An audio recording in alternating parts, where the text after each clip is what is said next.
أعوذ بالله من الشيطان الرجيم بسم الله الرحمن الرحيم هل يستوي الذين يعلمون والذين لا يعلمون إنما يتذكر أولو الألباب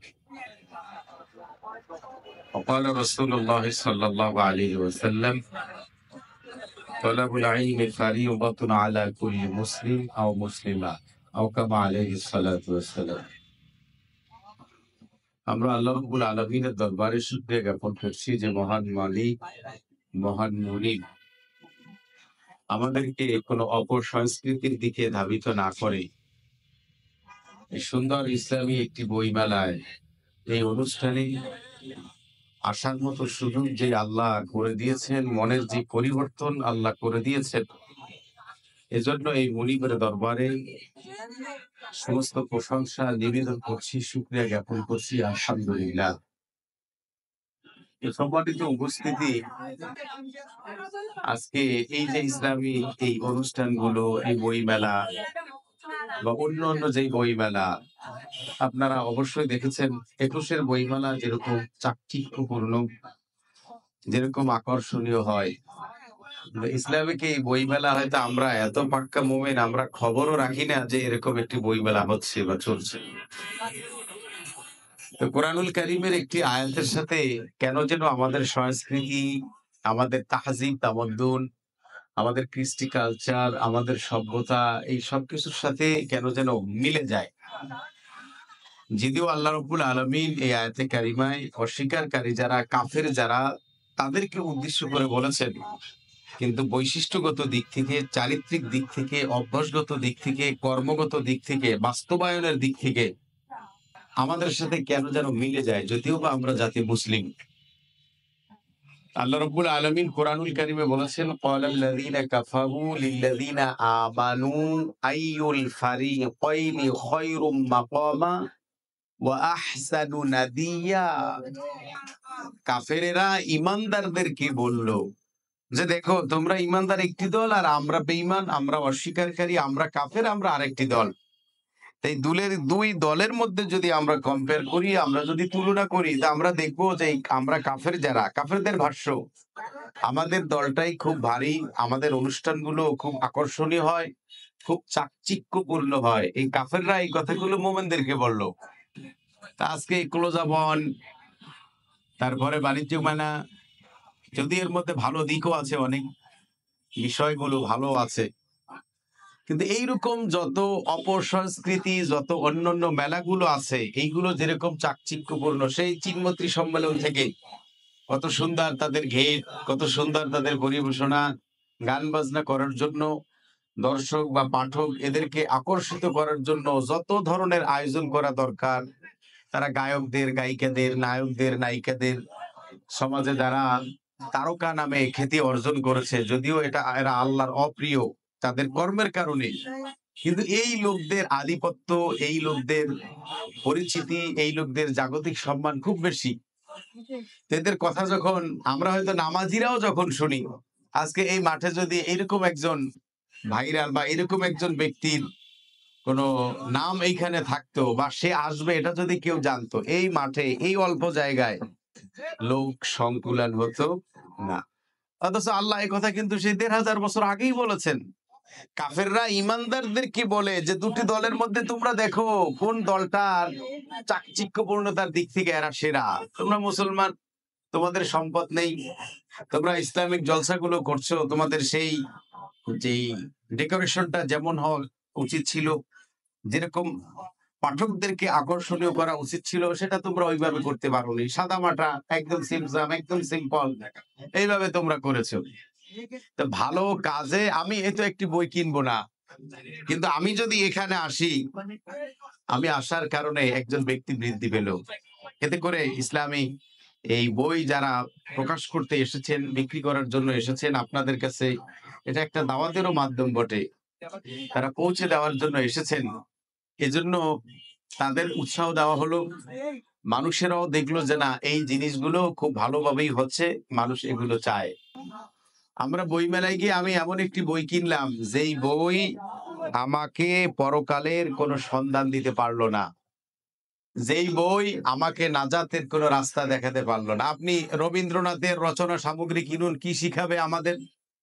আমরা অনেকে অতি উৎসাহী, অতি আবেগী হয়ে আমরা রবীন্দ্রনাথকে আমরা বলে থাকি বাংলার সম্রাট, বাংলার স্রষ্টা, বাংলার রব, এরকম অনেকভাবে আমরা একে পরিচয় করে দিই মানুষের সামনে। তো রবীন্দ্রনাথের রচনাবলী, এর রচনা সামগ্রী আপনার পরে কি হবেটা কি?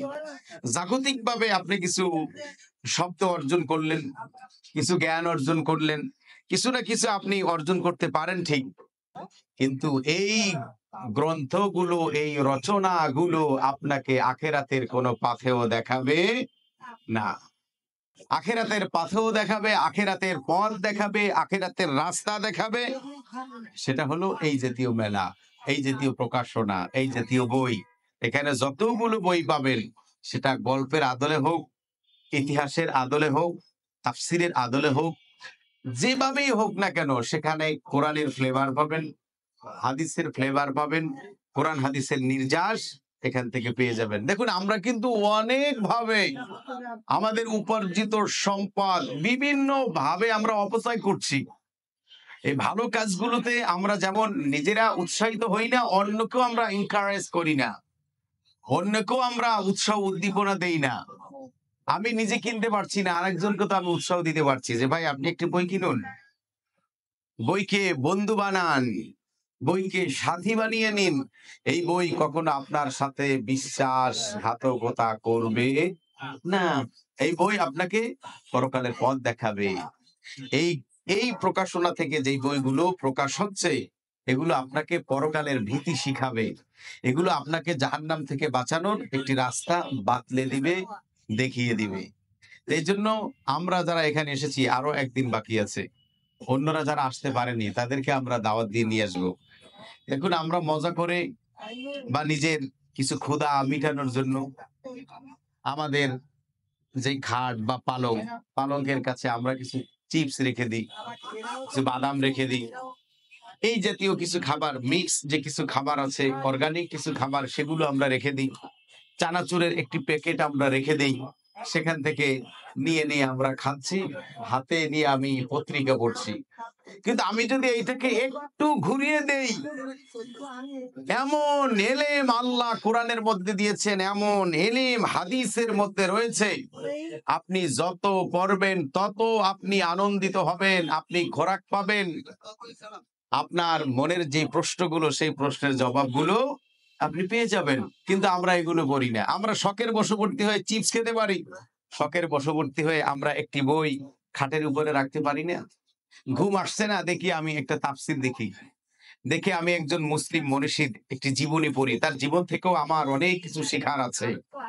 আমি তার জীবনীটা দেখি, ইমাম বুখারী রহমাতুল্লাহ আলাইহি, তার একটি জীবনী নেন না, আপনি অনুপ্রাণিত হবেন, আপনি পরে উচ্ছ্বাসিত হবেন, রোমাঞ্চিত হবেন, আন্দোলিত হবেন, আপনার মধ্যে এক ধরনের আনন্দের হিল্লোল বয়ে যাবে যে এদের জীবনীটা, এরা কেমন মহামানব ছিলেন আর আমরা কেমন মানব, আমরা কেমন মানুষ।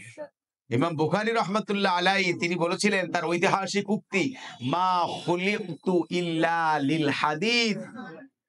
তাকে জিজ্ঞেস করা হয়েছিল, ইমাম সাহেব আপনি জীবনে বিবাহ শাদী করলেন না, শুধু হাদিস নিয়ে পড়ে আছেন, এর রহস্যটা কি, কারণ কি? আপনি তো বিবাহ শাদী করে সাংসারিক জীবনটা আপনি বেছে নিতে পারতেন, কিন্তু কেন করলেন না?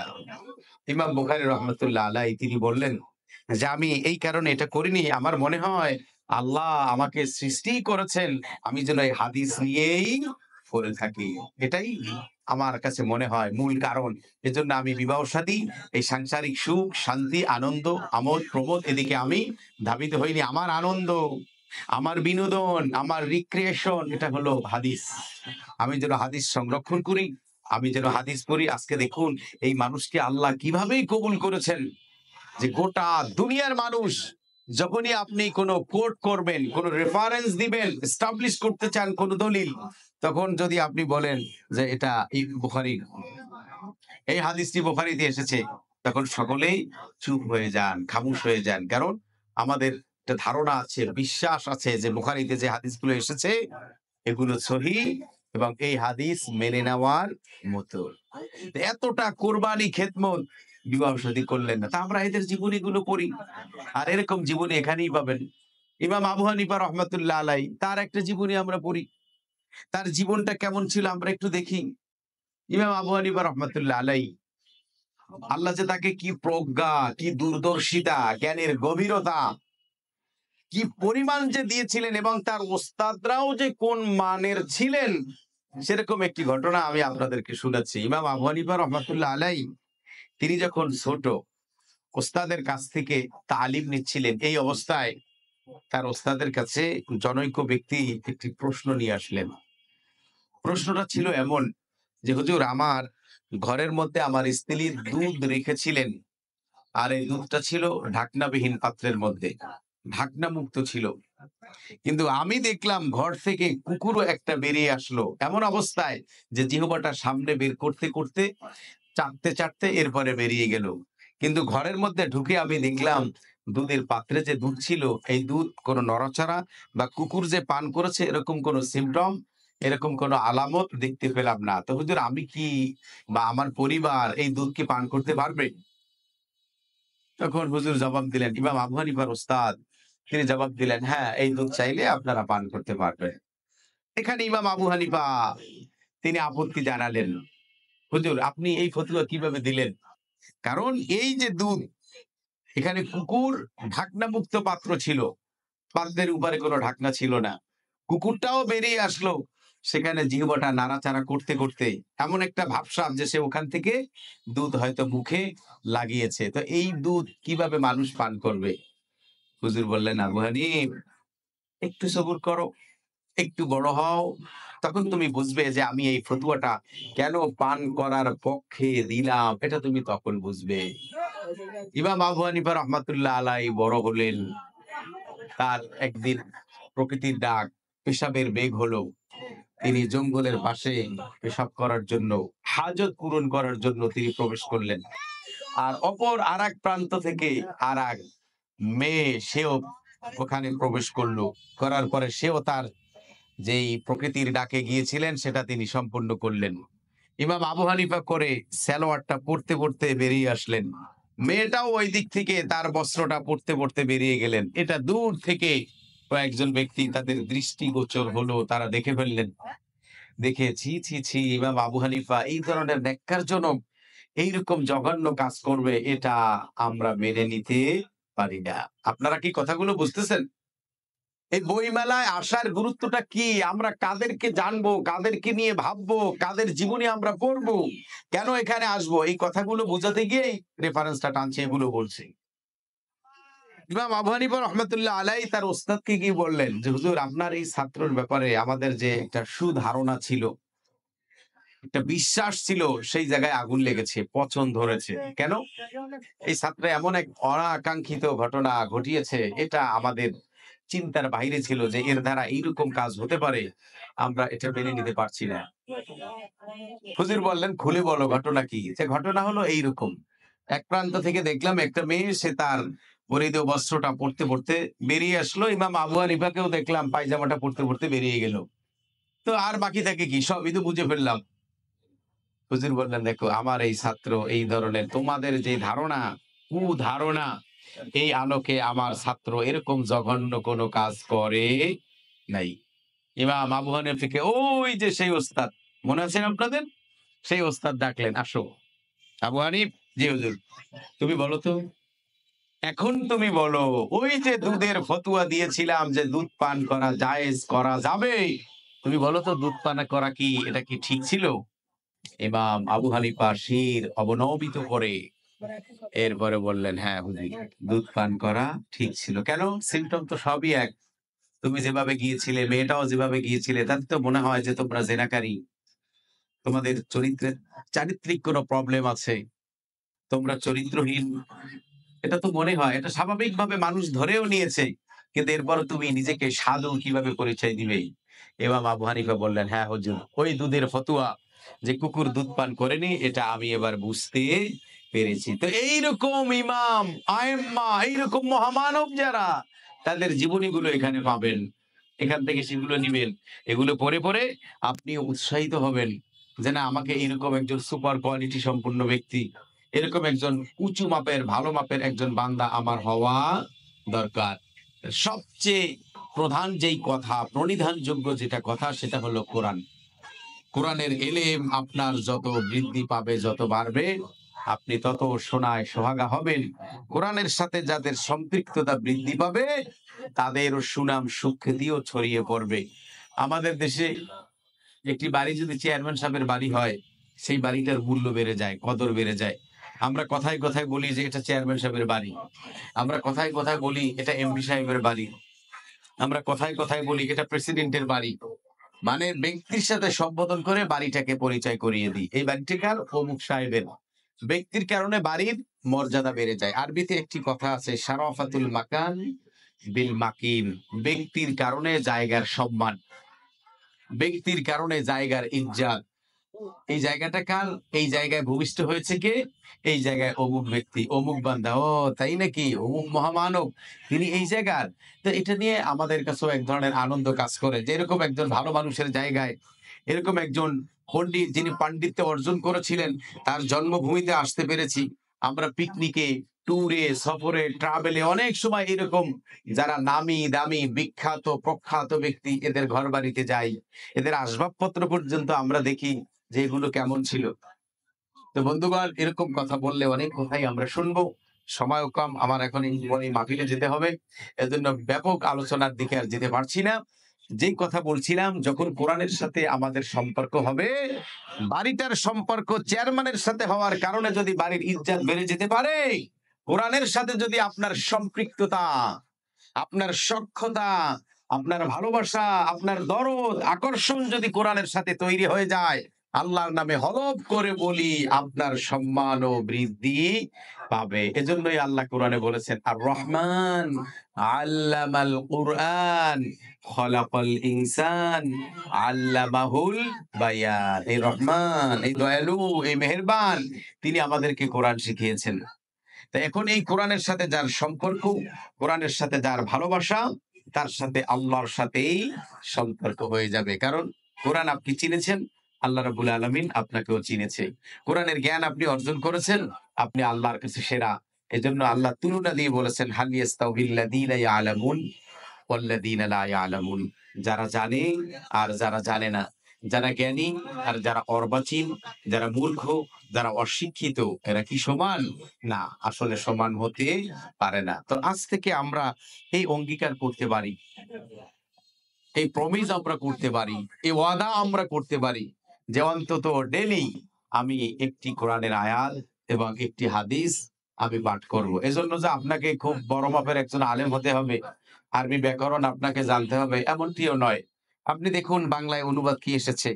এখন আপনি চাইলে এই যে মোবাইল, এটা দিয়েও আপনি অনেক এলেম অর্জন করতে পারেন। আপনি অবসর সময় বসে আছেন, ঢোকেন না বিভিন্ন, আপনার কোন বিষয়টা আপনার দরকার, গুগলে চলে যান, বা এর মধ্যে আপনি তাফসির, হাদিস, অসংখ্য অগণিত অনেক কিছু, আপনি এটাকে একটি জীবন্ত লাইব্রেরিতে আপনি পরিণত করতে পারেন। আপনার কি দরকার? আপনি ওখানে প্রবেশ করুন, করে ওখানে জ্যাম লেগেছে, আপনি একটু পড়ুন না, পড়ায় অভ্যস্ত হন। বাম ধারার লোক যারা, তারা কিন্তু বহুত স্টাডি করে, লেখাপড়া করে, কিন্তু তাদের লেখাপড়াটা হলো আবু জাহেল টাইপের। তা আমরা আবু জাহেল হতে চাই না, আমরা আবু বকরের মতো হতে চাই। আমাদের লেখাপড়া, আমাদের ধ্যান ধারণা, আমাদের মগজ, আমাদের মস্তিষ্ক, আমাদের ফিকির, আমাদের গবেষণা সব হবে কোরআন কেন্দ্রিক, সব হবে পরকাল কেন্দ্রিক।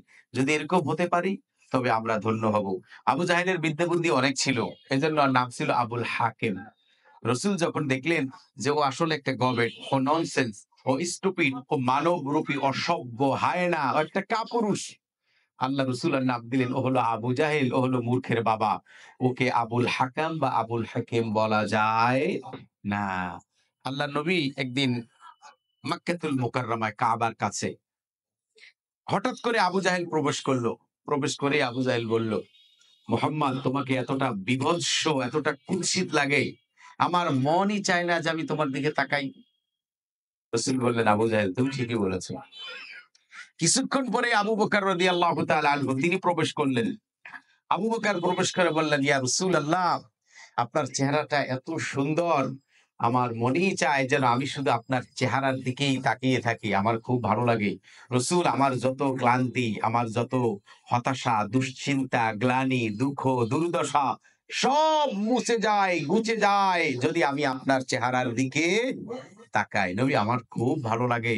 আমার মন চায় ওয়া ইন নাযারা ইলাই, আমি শুধুই আপনার দিকে তাকিয়ে থাকি। আল্লাহ রাসূল জবাব দিলেন, হ্যাঁ আবু বকর, তুমিও যথাযথ বলেছো। দেখুন তো এখানে দোনোজনার ব্যাপারে রাসূল বললেন, আবু জাহেল তুমি সঠিক বলেছো। আবার আবু বকরের ব্যাপারে রাসূল বললেন, হ্যাঁ তুমিও সঠিক বলেছো। তার মানে কি? তার মানে হলো আমাদের এই যে অন্তরওয়ালা কিনতা আমাল কুলুবুল্লাতি ফিস সুদূর, তোমাদের অন্তরের উপরে প্রলেপ আবরণ পড়ে গিয়েছে। তা আবু জাহেল, তোমার এই হৃদয়ের মধ্যে যে আবরণ পড়েছে ওটাকে ভেদ করে, ওটাকে পরিষ্কার পরিচ্ছন্ন করে, যেই নজর দিয়ে, যে দৃষ্টি দিয়ে আমি রসুলকে দেখার কথা ছিল, সেই আলো তোমার মধ্যে নেই। এজন্য আমাকে তুমি দেখেছো দুশ্মনীর নজরে, শত্রুর নজরে। আপনার প্রতিপক্ষ, তার সে দেখতে যতই হ্যান্ডসাম হোক, সুদর্শন হোক, তার ফিটনেস যতই ভালো থাকুক, তাকে কিন্তু আপনি মনের থেকে সহ্য করতে পারবেন না। কারণ সে আমার দুশমন। তাকে আমার ভালো লাগে না। তা আবু জাহেল, তুমি তো আমাকে তোমার ওই দুশমনির জায়গা থেকে আমাকে দেখেছো। এই কারণে আমাকে তোমার মোটেও ভালো লাগে নাই। খুব বীভৎস মনে হয়েছে। আর আবু বকর, তুমি যে আমাকে দেখেছো, তোমার এই যে সেই কোরআনের আলো, ওই আলো দিয়ে তুমি আমাকে দেখেছো, ওই চোখ দিয়ে আমাকে দেখেছো, হেদায়েতের নূর দিয়ে আমাকে দর্শন করেছো। এজন্য তোমার কাছে খুব ভালো লাগে। তা আমরা তো ওই আবু জাহেল টাইপের হতে চাই না। আমাদের চরিত্রটা এরকম হোক, ওরকম পাণ্ডিত্য অর্জন করি, ওরকম জাগতিক জ্ঞানে শুধু জ্ঞানী হই, এটা আমরা চাই না। আবুল হাকাম থেকে আবু জাহেলে পরিণত হই, রূপান্তরিত হই, পরিবর্তন করি নিজেদেরকে, এটা আমাদের কামনা, বাসনা, আকাঙ্ক্ষা, প্রত্যাশা নয়। আমাদের প্রত্যাশা হলো আবু বকরের মতো এই আলো দিয়ে যেন আমরা আমাদের নিজেদেরকে আলোকিত করতে পারি। আমরা যেন রসুলের কথা শুনলেই রসুলুল্লাহর প্রতি আমাদের যেন দরদ তৈরি হয়, ভালোবাসা তৈরি হয়, আন্তরিকতা তৈরি হয়। আর এটা করার জন্য যেই সেতু, যেই বন্ধন আপনাকে তৈরি করে দিবে, সেটা হলো এই বই, সেটা হলো এই কিতাব, সেটা হলো রসুলুল্লাহর এই সিরাত গ্রন্থগুলো। এগুলো আপনারা খুব বেশি করে স্টাডি করবেন, বুঝে বুঝে পড়ার চেষ্টা করবেন। অন্তত ডেইলি আপনার খাবার যেরকম একটা তালিকা আছে, ৩ বেলা আমরা খাই, পারলে আরো আমরা বেশি খাদ্য গ্রহণ করি। বাসা বাড়িতে হয়তো রুটিন মাফিক ৩ বেলা খেয়ে থাকি। যখন বাহিরে আসি আমরা চা পান করি, আমরা বাদাম খাই, বিস্কিট খাই, কত কিছু আমরা বাড়তি খাবার গ্রহণ করি। কিন্তু এর মধ্যে আপনার এই পড়ার নেশা, এটাও একটা খাবারের মতো, ঐরকম একটা নেশা যেন আমার মধ্যে আপনার মধ্যে তৈরি হয়। এরকম করে যদি আমি ডেইলি একটি হাদিস বা একটি আয়াত বা একজন মুসলিম মানুষের জীবনী, এগুলো যদি পড়তে পারি, একসময় দেখবেন যে আলহামদুলিল্লাহ আল্লাহর রহমতে, আল্লাহর কৃপায়, যদি আল্লাহ চান, মাইয়ুরিদিল্লাহু বিহি খায়রা ইউফাক্কিহু ফিদ্দিন, আল্লাহ যার কল্যাণ কামনা করেন, আল্লাহ যার ভালো চান, আল্লাহ যার কল্যাণের ইচ্ছা করেন, আল্লাহ তাকে দ্বীনের সমঝ, দ্বীনের বুঝ আল্লাহ তাকে দিয়ে দেন। তো একসময় দেখবেন আপনার মধ্যে এমন এলেমের এক ভান্ডার তৈরি হয়েছে, এমন এলেম আপনি অর্জন করতে পেরেছেন, আপনি হয়তো ডেইলি একটি হাদিস, একটি কোরআনের আয়াত তেলাওয়াত করেছেন, পাঠ করেছেন, এর তাফসীর, ব্যাপক আলোচনা আপনি স্টাডি করেছেন। করতে, করতে একসময় দেখবেন এমন এক নেশা হয়েছে যে এটা পড়তে না পারলে আপনার ভালো লাগে না। আজকে সকলের জন্য এই দোয়া সামনে রেখেই আলোচনা শেষ করছি। আল্লাহ যেন আমাদের সকলকে এরকম পাঠক হিসাবে কবুল করে নেন। মৃত্যুর আগ পর্যন্ত যেন আমাদের বুকে, আমাদের চোখে কোরআনের আয়াতগুলো থাকে। এই অবস্থায় যেন আল্লাহ রাব্বুল আলামিন আমাদের শেষ নিঃশ্বাসটা ত্যাগ করার মতো অবকাশ দান করেন। আপনারা যারা এসেছেন আপনাদেরকেও মোবারকবাদ। আগামীকালকেও মেলা চলবে, এই বই মেলা। অন্যদেরকে দাওয়াত দিয়ে নিয়ে আসবেন, উৎসাহিত করবেন। বিশেষ করে এখানে অনেকগুলো বই আছে। তার মধ্যে লা তাহজান একটি বই আছে। হতাশ হয়েও না। আপনার মনে যেই কষ্ট, যেই গ্লানি, যেই দুঃখ, এটার আপনি একটি সমাধান চাচ্ছেন কোরআন হাদিসের আলোকে, আপনি ওই বইয়ের সূচিতে গিয়ে খুঁজবেন, সমাধানটা পেয়ে যাবেন। রাসূলুল্লাহর অসংখ্য সিরাত গ্রন্থ আছে। এখান থেকে খুঁজে আপনি ইবনে হিশাম, এরপরে রয়েছে আর রাইহুল মাকতুম, আরো অনেক কিছু আছে। সিরাতে মুস্তাফা কাদ্দলভী রহমাতুল্লাহ আলাইহি তিনি লিখেছেন। এরকম কিছু সিরাত গ্রন্থ আছে। এখান থেকে আপনারা নিয়ে নিবেন, বা প্রকাশক যারা আছেন ওনাদের সাথে আলোচনা করে আপনি কোন মানেরটা চাচ্ছেন ওনারা ভালো বলতে পারবেন। এইভাবে বুঝে কিছু বই নিবেন, আর পড়ার টেবিল, সেখানে একটা সিরাত গ্রন্থ রাখবেন, তাফসীর রাখবেন, হাদিস গ্রন্থ রাখবেন। আপনার যেই খাট, খাটের উপরে একটি বই রাখবেন। ঘুম আসছে না, বইটা হাতে নিবেন। কিতাবটা হাতে নিবেন, একটা হাদিস দেখবেন, দেখবেন জ্ঞানও অর্জন হলো, আপনার ঘুমটাও চলে আসলো। আল্লাহ আমাদের আজকে এই যে ব্যয়িত সময়, যেটুকুন সময় ব্যয় করলাম, এর বিনিময়ে আমাদের সাবেক জীবনের গুনাহগুলো আল্লাহ মাফ করে দিন। অনাগত দিনগুলোকে আল্লাহ আমাদেরকে যেন গুনাহমুক্ত থাকার তৌফিক দান করেন। ওয়া আখির দাওয়ানা আনিল হামদুলিল্লাহি রাব্বিল আলামিন। আসসালামু আলাইকুম ওয়া রাহমাতুল্লাহি ওয়া বারাকাতুহু।